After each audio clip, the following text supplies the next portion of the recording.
который вообще со всего города, в том числе и частные лица сюда привозят снег, управляющие компании, Якутдорстрой, Жилкомсервис. В общем, весь снег с городского округа, это от Табаки до Кангаласов, мы привозим сюда и складируем его. Летом не обязательно ехать на Булус, можно и заехать сюда, тут он очень долгое время лежит. Но, как вы видите, он не совсем чистый. Сегодня у нас заканчивается первая неделя трехмесячника благоустройства в городе Якутске, санитарной чистки. И частники, по идее, все должны привозить свой снег сюда. Мы принимаем бесплатно этот снег, они заезжают, ну вот, собственно говоря, по-моему, ребята выгружаются. Да, это частники, это Гонов. Видите, самосвал Якутдорстроя. Вот у нас работает погрузчик Якутдорстроя при складировании здесь его. Ну, в общем, давайте отвечать на вопросы. А потом куда этот снег девается? Тает или Тает, он здесь тает, да. Он здесь тает. Сергей Николаевич, вот такой вопрос. По схеме финансирования ГЧП школ, она как-то уже проясняется, да? Схема финансирования школ? Да, по ГЧП. Но мы ждем, в рамках национального проекта это все будет делаться. В рамках национального проекта мы будем работать с госкорпорацией ВБРФ. И условия в нацпроекте очень хорошие для города. 50% стоимости будет финансироваться за счет федерального бюджета. 50% стоимости уже разбиваться по ГЧП. И в рамках платежей по этому ГЧП 50% платежа тоже субсидируется за счет бюджета. То есть это для города крайне выгодная история. Вчера во многих СМИ прошла информация про МУП аптеки. Можете прокомментировать? А какая информация прошла? Я просто не отследил. Там писали о том, что вы хотите как раз ликвидировать этот МУП аптеки. Нет, пока такого вопроса не стоит про ликвидацию.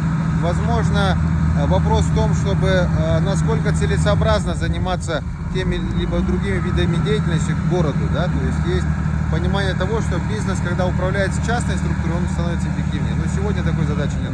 Надо будет посмотреть. По полигону снежки играть не будем.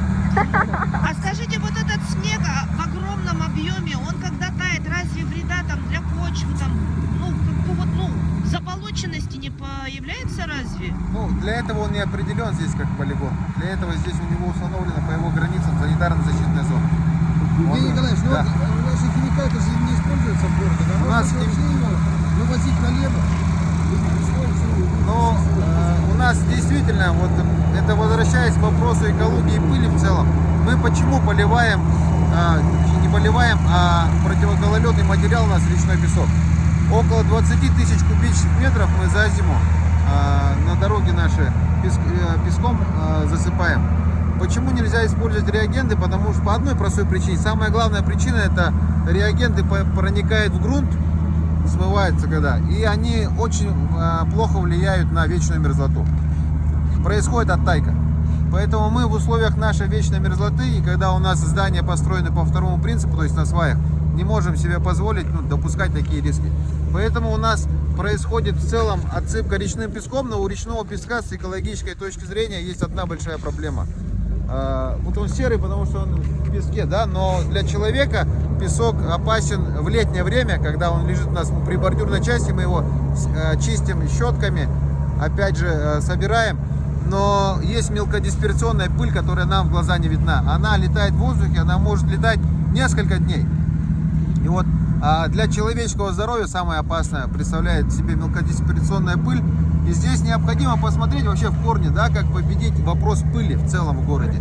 Один из возможных решений и необходимых для проработки, в том числе и по ГЧП его можно сделать, это использование кварцевого песка.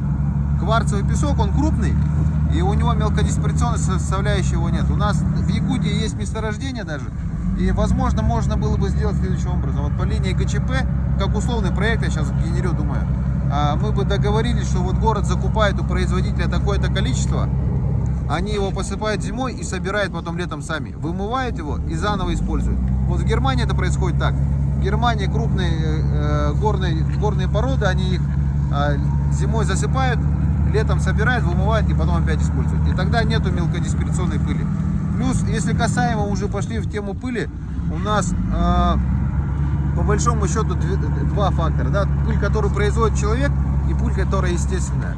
Вот пыль, которую производит человек, мы должны победить в первую очередь. Мы обязаны сейчас будем в первую очередь заняться строительными площадками, вот, вымывающие пункты для мытья колес со стройки выезда должны стоять обязательно. Выезжает он на асфальт или выезжает он на грунтовую дорогу, неважно, это закон. Вот у каждой строительной площадки надо добиться, чтобы стояли пункты для мытья колес. Раз. Второе, значит, вот посмотреть по использованию кварцевого песка или уход от речного песка. Важно вот это. Закрытие плодородной почвы. Вот если посмотреть опыт зарубежных стран, у нас же вот вырастает газон, у нас на газоне сразу начинает гулять собака, ходить люди, и, соответственно, трава умирает и лежит почва. Подул ветер, и вот эта же самая мелкодисперсионная пыль опять поднялась в воздух, и мы начинаем получать вот этот отрицательный эффект для здоровья человека. Плюс возможность туда использовать какие-то резиновых покрытий сверху досок, пока это все не вырастет в должном объеме. Плюс у нас необходимо пересмотреть вопросы водоотведения комплексно. Вот не замечали в больших городах, когда сильно дождь идет, ты проезжаешь на машине, ездишь, вышел, она как-то чище стала. Потому что вся грязь, смет, он уходит в ливневую систему. Поэтому очень важно в городе сделать схему водоотведения ливневой воды и под нее уже строить грамотную систему водоотведения. Вот с магистральных улиц весь смет должен уходить в ливневку. А вот при строительстве как раз-таки проспекта Ленина, при реконструкции, вот эта система будет учитываться? Обязательно у нас будет сделана ливневая канализация должным образом. Но не должно быть то, что у нас у проспекта Ленина там после дождя озеро появляется. Такого не должно быть. У нас вот есть ранее отремонтированные улицы, по которым необходимо делать ливневку. Вот у нас улица Лермонтова без ливневки. 103-й квартал, это дома Лермонтова 94-96. У них, к сожалению, там по Лермонтову вообще нет водоотведения. Как так было сделано, но надо это сделать. Улица Автодорожная у нас, ливневая канализация необходимо делать из выезда с Прометея. Замечали, вот ты выезжаешь, там у остановки постоянно вода. И вот что происходит-то? У нас стекается туда с песком вода, и вода высушивается, и там появляется маленькая пустыня песка. Ветер подул, и эта вся пыль взлетела, ну и дальше растаскалась. Вот это надо, чтобы все уходило в ливневую канализацию, потом все собиралось и вывозилось за город. Вот это кратко, какие основные направления нужно делать по борьбе с пылью. А по мусорному полигону, это интернет-газета в Екатеру и Лена Тихонова. Если мы на снежном полигоне, грех будет не расспросить вас про мусорный. Какие там новости?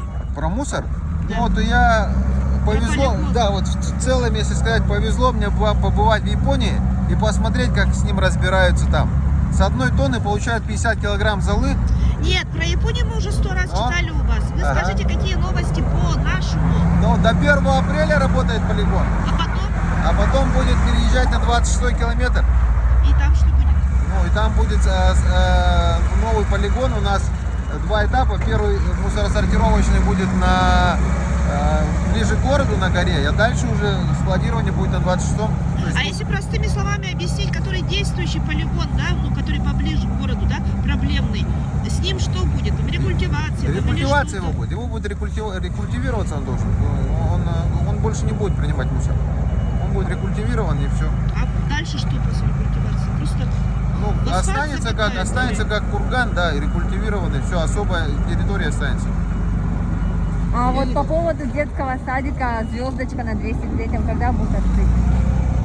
Ну, там остались ряд маленьких вопросов, я так понял. Как только они будут решены, он откроется. Когда? Там занимается заказчик-то у нас с АГЗ, и с УГСЖ они решают, там ерунда осталась, по-моему. Ну, то есть в ближайшее время, да? Да, да. Да. С такими женщинами невозможно работать. жара.